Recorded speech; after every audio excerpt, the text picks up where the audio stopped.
Well, welcome everybody to yet another episode of Uncle Garrett and May. well, hello there and hope you're doing just great. So we've seen a lot of questions come up on this subject. What to do if my girlfriend says she needs some space?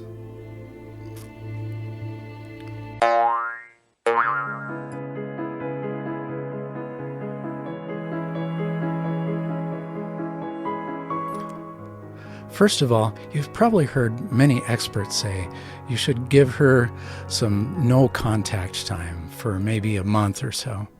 Unfortunately, this is bad advice in most cases. So now Aunt May will set it straight for you. Aunt May?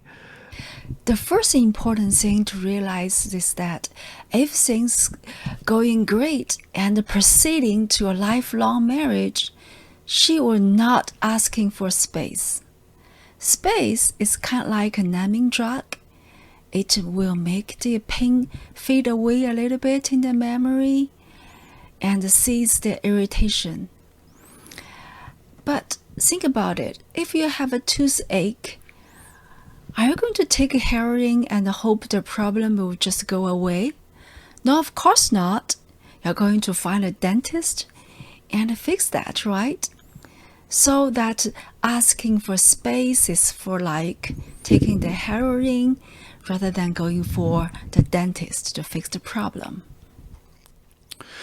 Yeah, so how do you get to the root of the problem? No pun intended. Well, you get to the root with curiosity.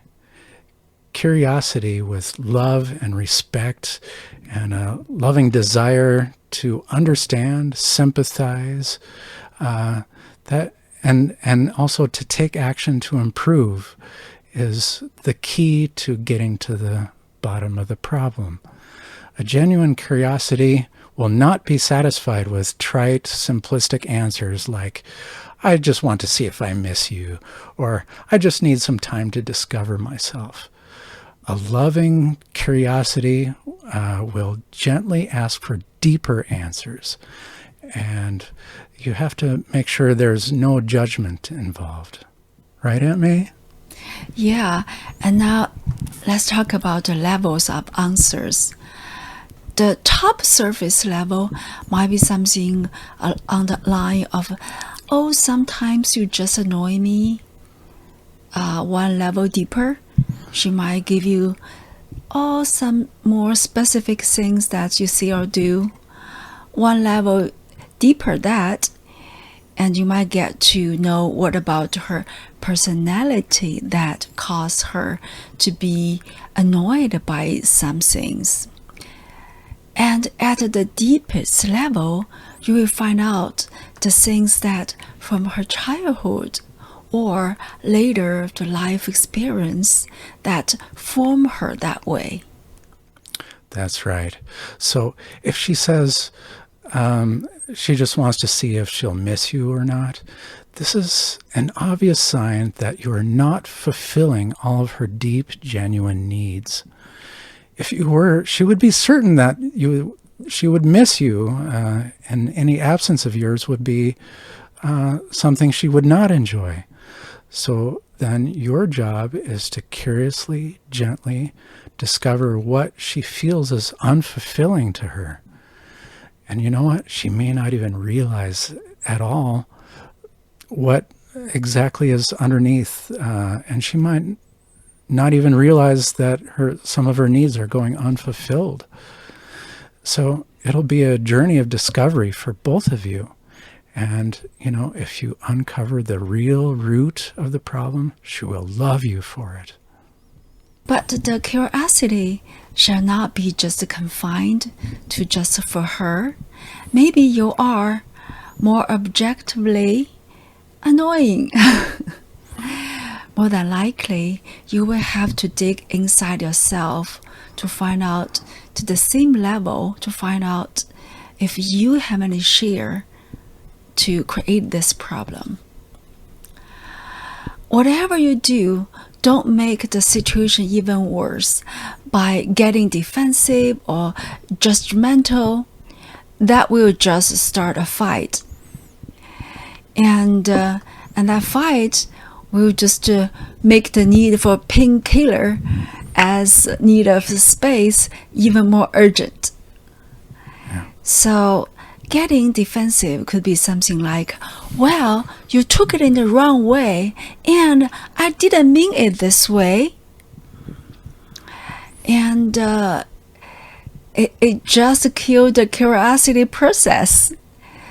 So if you think you might be triggered like this during a conflict conversation, you need to prepare your emotions before you get into this conversation.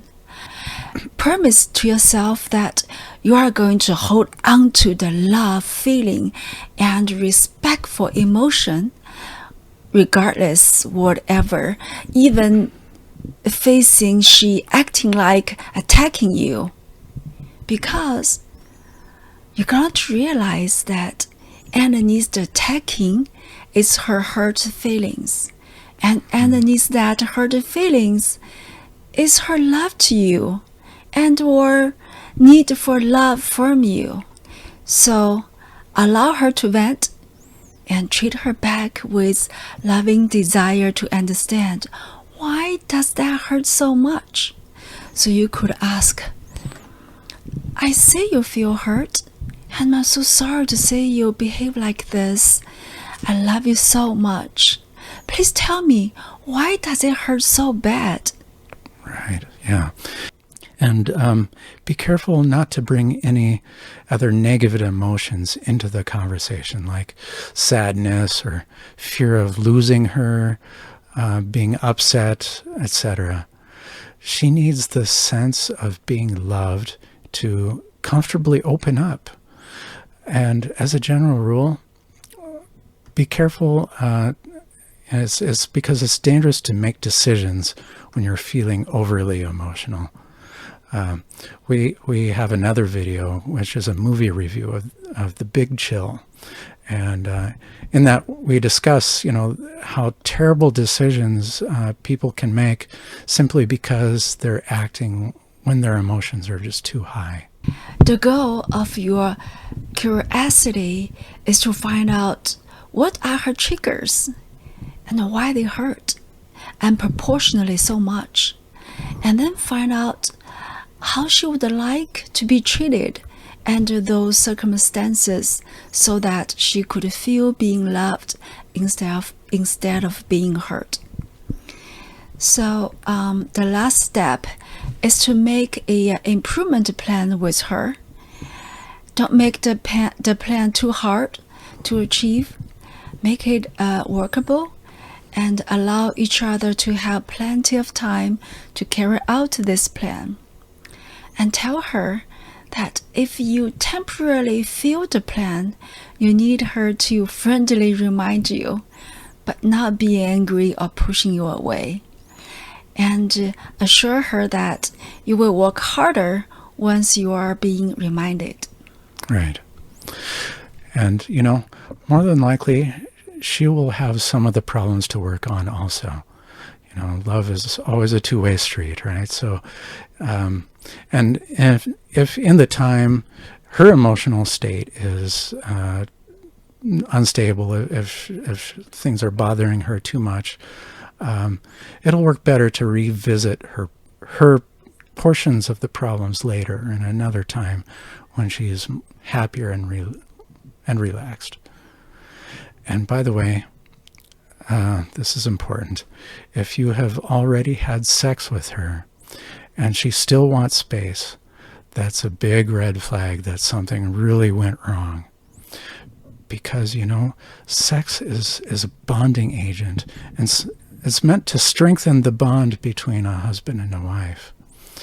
If that bond isn't sticking, and because she says she wants space, it could mean that in the past she's trained herself to ignore the emotional bonding that sex provides.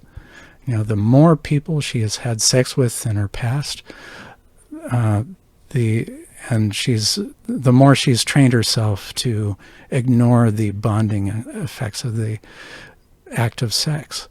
So, and that's very bad for both of you. And that's why I do not recommend sex before marriage, because this destroys the bond. And I have a lot more information about that. And I hope you can watch our other video called Sex Before Marriage. And it has a lot more details on this subject. In summary, follow your plan diligently, grow in your spirit, and that in turn will grow her trust and love towards you. Turn this need space issue into an opportunity to understand each other and grow love and spirit together. Well, thank you, Aunt May. That was wonderful. And we both hope you have a wonderful relationship. We hope that turns into a beautiful marriage with a nice family for you, and that you just have decades of blissful marriage and a beautiful family. So thank you for listening, and we really appreciate it. Please remember to hit like and subscribe, and this helps other people to learn of these videos, and maybe more people can benefit. We hope you certainly have. And so once again, thank you so much. Thanks for listening. And until next time, this is Uncle Garrett. This is Aunt May. Thank you for watching. Thanks. Goodbye. Bye-bye.